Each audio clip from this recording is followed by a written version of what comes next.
Sunday Night Production. Pour beaucoup d'entre nous, les crises que nous traversons sont une invitation au changement. Nous avons besoin de nous concentrer sur l'essentiel, nos besoins fondamentaux et notre désir de donner du sens à nos actions. Mais comment passer à l'action et prendre des décisions dans un univers aussi incertain ? Car paradoxalement, c'est en période de crise que nous savons ce qu'il faut faire, mais que la plupart d'entre nous ne le faisons pas, à moins qu'une vraie nécessité nous l'impose. Après une vie professionnelle intense, qui ne laissait peu de place au temps libre et aux autres, Nicolas s'est posé cette question: qu'est-ce qui est vraiment important pour moi ? Le sport, le partage, la planète, la famille, l'individuel ou le collectif ? Une quête de sens qui va le conduire vers une aventure qu'il n'aurait jamais imaginé réaliser et que beaucoup pensaient impossible. À l'occasion de la Journée mondiale des océans, vous allez découvrir le récit de coureurs qui ont choisi de mettre leur passion au service de la planète. Une émission proposée par Adidas à l'occasion de l'initiative internationale Run for the Oceans. Bonne écoute! À l'automne 2019, j'ai décidé de quitter mon emploi de chef de projet dans l'événementiel sportif. Après 5 années, géniales, où j'ai pu aller sur de nombreux événements sportifs, le Tour de France cycliste, etc. J'avais un rythme de travail intense, c'est-à-dire que j'allais toujours très tôt au boulot, je finissais très tard, et puis aussi, l'événementiel sportif, c'est aussi beaucoup de week-ends consacrés à tout ça.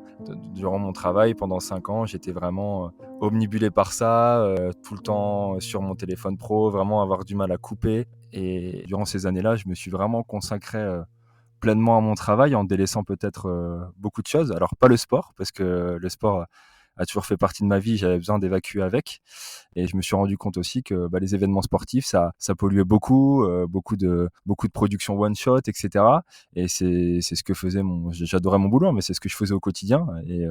Et c'est vrai que je pense que si j'avais pas arrêté, j'étais certainement pas très loin du burn-out. Donc il fallait que je pense prendre ce temps pour moi et arrêter, même si au final ce burn-out, je pense toujours que c'est entre guillemets moi qui me le crée, puisque voilà, j'étais aussi assez indépendant dans mon travail, mais je suis assez extrémiste d'ailleurs, donc c'est peut-être ça d'ailleurs qu'on verra dans dans la suite de l'histoire.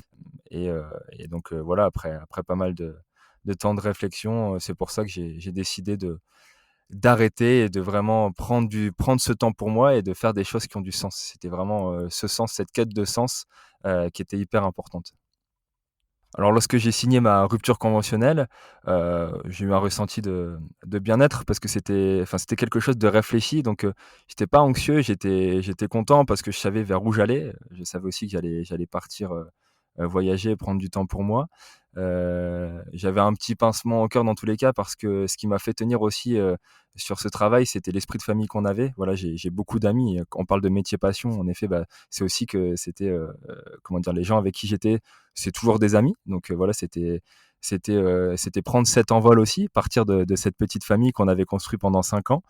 Mais d'un autre côté, je savais que j'allais aussi penser à moi, et donc oui, j'étais assez soulagé et d'ailleurs même actuellement, en fait, je suis toujours très content d'être sorti un peu de ce milieu-là, et de me battre pour d'autres choses qui ont plus de sens. Voilà, c'était dur à faire, parce que quand on est aussi proche des gens avec qui on travaille, c'est pas forcément simple.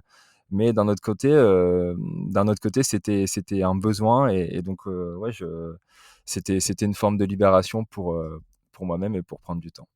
Du coup, quand je pensais à la suite de mon aventure professionnelle, j'avais pas trop d'appréhension, dans le sens où je suis pas un grand stressé de base. J'ai plutôt l'impression que c'était tout mon entourage qui était hyper stressé par rapport à tout ça. Dans ma famille, c'était, tu quittes un travail où, voilà, tu étais à l'aise et où tout se passait bien. Et du coup, qu'est-ce que tu vas faire après? Et en fait, je savais pas vraiment vers où je voulais aller, puisque je savais déjà la première étape, c'était de partir, voilà, de partir prendre du temps et aller voyager. Mais après ça, je savais pas vraiment. Je savais que je voulais rester dans le sport, dans l'événementiel, mais plus de cette façon-là, et vraiment en apportant du sens dans tout ce que je faisais. Donc j'étais pas j'étais pas trop inquiet et je savais déjà un peu où je voulais aller, mais j'ai jamais en fait, je suis pas quelqu'un qui a un il y a des gens qui sont comme ça, mais moi je suis pas quelqu'un qui suis, carriériste. J'ai jamais eu de plan dans ma tête de carrière.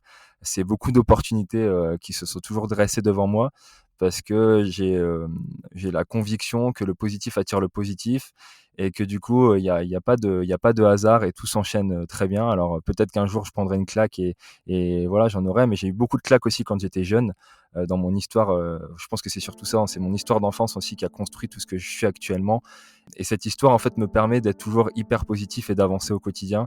Ça, c'est mon leitmotiv, je ne recule jamais, j'avance toujours et ça, c'est vraiment un leitmotiv au quotidien. Le sport a toujours été un facteur, très important dans ma vie. Ça a toujours été, même, omniprésent. C'est-à-dire que la course à pied m'a apporté, un sorte d'échappatoire. C'était un moyen de en effet de décompresser et de me libérer et surtout d'écouter en fait ce qu'il y avait autour de moi, de regarder en fait, d'observer en même temps. C'est-à-dire courir pour me faire du bien et puis pour me dépenser, pour performer et pour avancer et aussi, atteindre des objectifs. Donc en quelque sorte aussi, de m'amener encore plus de confiance en moi et puis à la base, c'était aussi hyper important parce que notamment, je reviens sur le fait de quand j'étais plus jeune, mais quand j'ai eu une grosse perte de poids, c'était aussi grâce à la course à pied à un moment donné et donc j'ai toujours eu ce rapport aussi avec la course à pied et mon bien-être. Au départ par rapport à mon image, puisque, c'est aussi grâce à ça que j'ai perdu du poids, quand j'étais plus jeune et donc en effet ça m'a rapporté beaucoup de confiance en soi parce que quand on est jeune et qu'on est obèse, c'est pas facile de supporter le regard des autres et cetera et donc après voilà, c'est devenu, un quotidien et vraiment cet échappatoire, et quand je travaillais, c'était vraiment le fait de déconnecter et de profiter de ce qu'il y avait autour de moi et d'observer en même temps, tout en me faisant du bien et en me faisant du mal puisque on est aussi un peu sadomaso, hein, quand on s'entraîne, beaucoup et qu'on veut performer. Mais voilà, c'était hyper, enrichissant et ça l'est toujours, au quotidien. J'ai décidé de partir en décembre 2019 en Nouvelle-Zélande, suite à cette rupture conventionnelle, pour prendre ce temps pour moi et puis pour me reconnecter tout simplement. Donc l'idée c'était de partir, quelques mois, donc au final je suis parti, 5 mois et demi. Je suis rentré en avril 2020 en fin de période, un peu compliquée, du covid et ce voyage m'a vraiment permis de me reconnecter à la nature puisque la Nouvelle-Zélande alors c'est à l'autre bout du monde, et ça m'a permis de vraiment déconnecter tout et de prendre du temps, dans la nature. J'ai fait énormément de randonnées où j'étais souvent seul et donc encore une fois, c'était pas la course à pied là, mais c'était vraiment de la marche un peu partout, en Nouvelle-Zélande pour apprécier aussi la beauté de cette planète et en même temps réfléchir à ce que j'allais faire plus tard et c'est vrai que je pense aussi que c'est grâce à ce voyage que j'ai eu un déclic, de me dire, bah, voilà, on a quand même, une terre qui est juste, magnifique, mais malgré tout, on n'en prend pas assez soin et loin de là et donc ça m'a permis toute cette introspection et d'ensuite mêler, tout ça, en rentrant, pour faire des choses concrètes qui aient du sens. À mon retour de voyage, en avril, 2020, j'ai tout le temps continué à faire énormément de sport, durant cette période-là en rentrant et donc beaucoup de courses à pied et cetera et c'est vrai que je m'en rendais encore moins compte, avant mais là, c'est devenu une évidence. Quand je courais, je me suis rendu compte aussi de tous les déchets que je pouvais croiser en fait, sur mon chemin et donc de là, j'ai commencé à les ramasser et puis je me suis dit: «Mais mince, qu'est-ce que tu pourrais faire?» Alors il y a des choses qui existaient, mais je me suis dit: «Qu'est-ce que toi tu pourrais faire aussi à ton échelle pour interpeller sur cette thématique-là?» et je pense que vu que j'ai longtemps travaillé dans l'événementiel, sportif, que le sport ça fait vraiment partie de mon ADN, je me suis dit et que j'ai travaillé sur le Tour de France cycliste aussi, je me suis dit: «Bah, à ce moment-là, pourquoi toi, Nicolas, tu ferais pas un Tour de France en courant?» pour interpeller sur cette problématique-là qui était au départ juste les déchets, puis après, bien plus parce que je me suis sensibilisé sur plein d'autres choses comme le dérèglement climatique et cetera. Mais c'est vrai que le fait de courir et de me rendre compte à quel point la nature était sale, je me suis dit: «Bon bah allez, banco, fais un Tour de France». Il y en a pas beaucoup qui ont fait un Tour de France en courant. pourquoi tu n'y arriverais pas? Tu cours, voilà, tu as un rythme cardiaque qui est très bas et je pense qu'en travaillant, ça peut le faire. Et puis, je suis toujours hyper positif. Donc, je me dis, bah voilà, on va essayer de transmettre de cette façon. Et en gros, voilà, le projet Green Nico Tour, de Tour de France en courant, il a commencé à ce moment-là. Et du coup, je me suis dit, bon, allez, go, t'y vas, tu fonces. Il faut y aller, il faut sensibiliser. Et toi, tu vas faire un vrai Tour de France en courant et tu vas interpeller un maximum de personnes. Et voilà, à partir de septembre 2020, le projet a complètement démarré et j'ai travaillé de nombreux mois dessus et voilà comment tout ça s'est construit au fur et à mesure.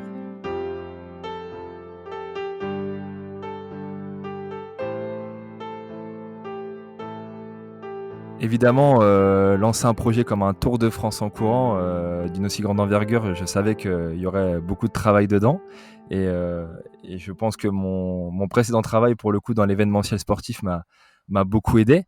Donc c'est vrai que voilà, j'ai commencé à attaquer, à travailler dessus à partir de septembre 2020 et à réfléchir à comment j'allais le construire. Mais à la fois, en fait, c'était une grosse préparation physique, mais aussi une préparation logistique, puisque voilà, l'objectif, c'était pas de juste courir, en fait, c'était de transmettre en même temps.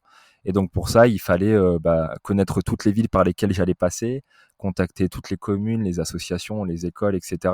Donc c'était un gros travail et donc me préparer à la fois logistiquement et physiquement, puisque c'est vrai comment dire, c'était quelque chose que je maîtrisais pas. Je savais courir des marathons, voilà. Alors je savais que je savais bien récupérer, puisque j'ai jamais eu trop de difficultés à récupérer après des marathons, mais je savais pas trop comment m'y prendre. Donc c'est vrai que j'ai fait en fait j'ai fait 2 préparations marathon tout simplement.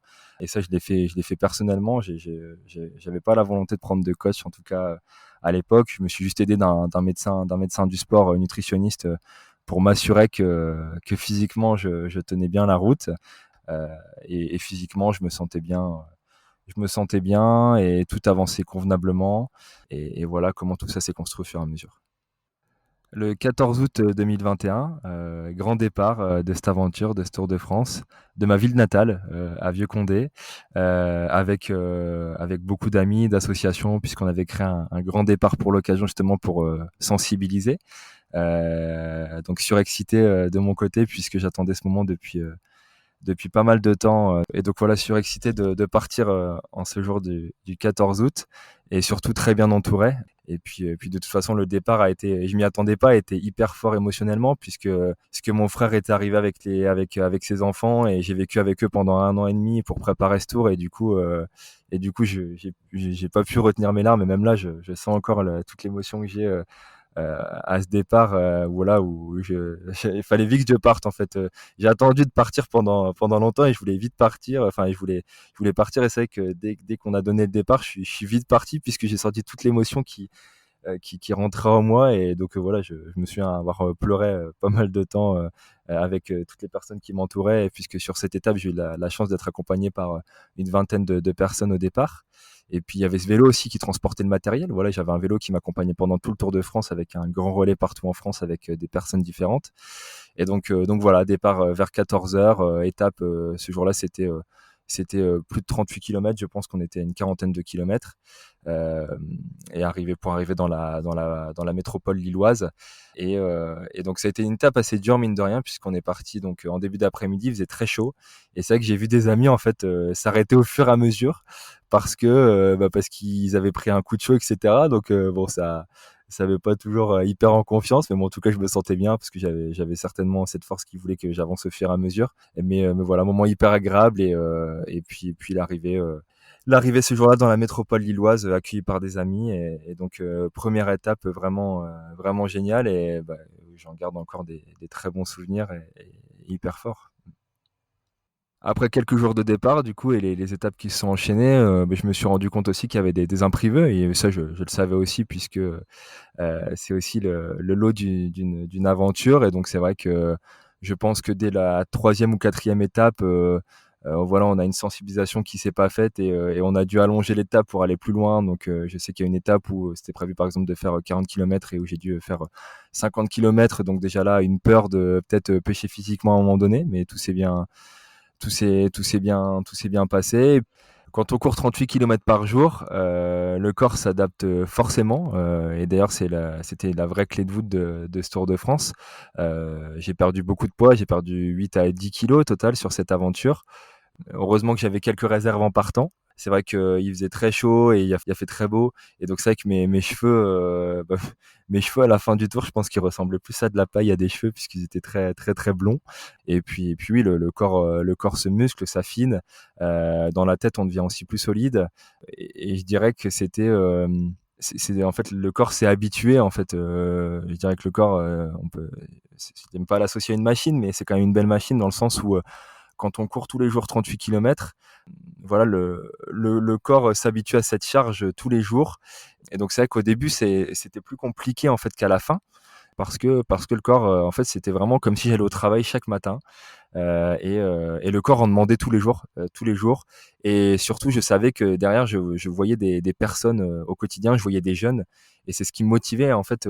Je sais même pas dire en fait, c'est difficile en fait pour moi de dire quand je suis rentré dans une zone rouge ou pas. Mais du coup, j'ai même du mal à jauger en fait quand j'étais dans le rouge, puisque j'avais cette motivation tous les jours d'avancer et d'aller à la rencontre des autres. Et donc voilà, je pense qu'en effet, si je m'étais pas préparé physiquement, ça aurait peut-être été plus compliqué. Et peut-être que si mentalement, j'avais pas tout ce que j'ai vécu avant, peut-être que ça aurait été compliqué. Mais là, voilà, ça avançait, et surtout, je voyais que ce que je faisais avait du sens. Et puis j'apprenais beaucoup en fait. C'est bien de transmettre, mais j'apprenais beaucoup des autres. C'était une aventure humaine avant tout, puisque j'étais logé chez l'habitant. J'ai changé énormément avec les autres, et ça a été une reconnexion aussi. Enfin voilà, ce que je dis souvent, le résumé, c'est qu'on fait plus attention à la nature parce qu'on fait plus attention aux autres, et vice versa. Si on regarde plus la nature, et ben on regarde plus les autres, on va plus vers eux. Et dans ce monde où on est certainement devenu trop individualiste, et ben voilà, on a besoin de se reconnecter à la nature, regarder autour de soi, regarder les autres et aller leur parler, aller échanger avec eux. Et c'est vraiment ce que m'a appris ce Tour de France, quoi. C'est voilà, aller se reconnecter avec tout le monde.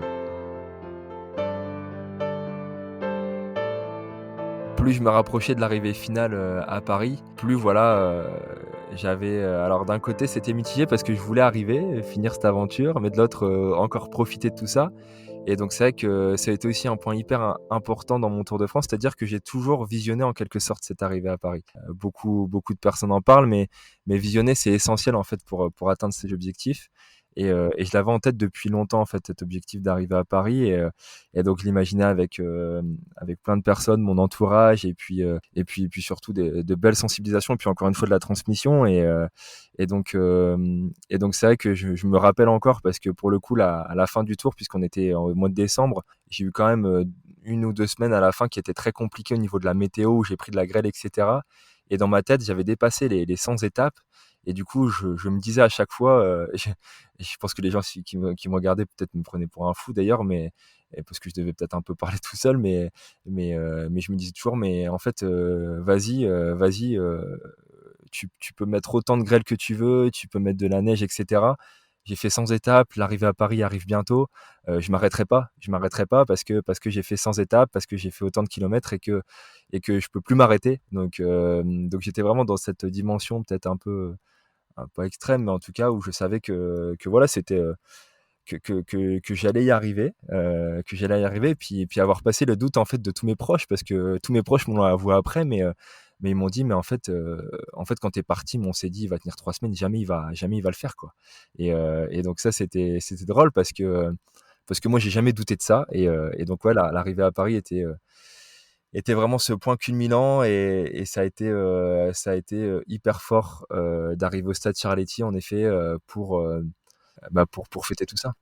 Du coup, le 11 décembre 2021, pour l'arrivée finale, donc j'ai eu la chance de partir avec beaucoup de monde sur cette étape, puisque la veille, j'avais été reçu dans une école avec plus de 250 enfants. C'était incroyable, et donc ça m'avait donné aussi ces dernières motivations pour aller jusqu'au bout. Et donc voilà, on se lance sur cette dernière étape le long des quais de Seine notamment, si je dis pas de bêtises. Et donc voilà, ce jour-là, il a fait assez beau. On a procédé à un ramassage de déchets aussi sur les derniers kilomètres.